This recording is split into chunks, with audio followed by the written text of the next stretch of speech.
পরের দিন হৃদয় গেল জঙ্গলে কাজ করতে।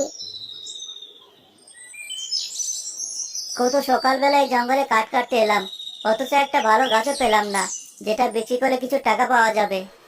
হে সৃষ্টিকর্তা, তুমি আমার বাবা মার কথা ভেবে হলেও আমাকে কিছু রোজগারের পথ দেখাও। কেউ আছো?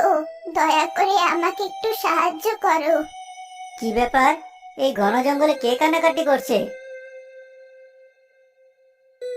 আরে বুড়িমা, এই জঙ্গলে তুমি কি করছো? আর বলিস না, আমি যাচ্ছিলাম আমার মেয়ের বাড়িতে বেড়াতে।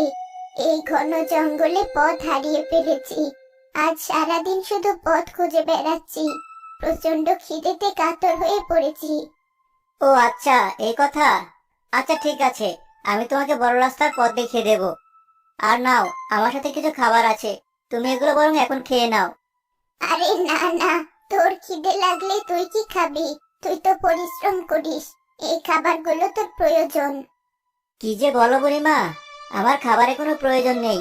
এই খাবারগুলো তুমি খেয়ে নাও, তোমাকে আমি তারপর তোমার বাড়িতে পৌঁছে দেওয়ার ব্যবস্থা করব।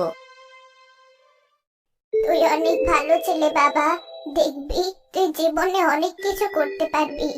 যার মনে এত দয়া, এত ভালোবাসা, সে কি আর সাধারণ জীবন যাপন করবে? আমি জীবনে অনেক কিছু পেতে চাই না বুড়িমা, আমি শুধু আমার বাবা মায়ের সুস্থতা চাই, তাদের ভালো থাকা চাই, আর আমাদের সংসারে যেন কোনো অভাব না থাকে।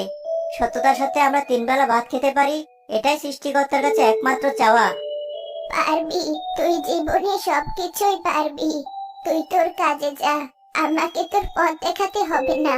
আমি একাই আমার পথ খুঁজে নিতে পারবো। কি বলছো তুমি?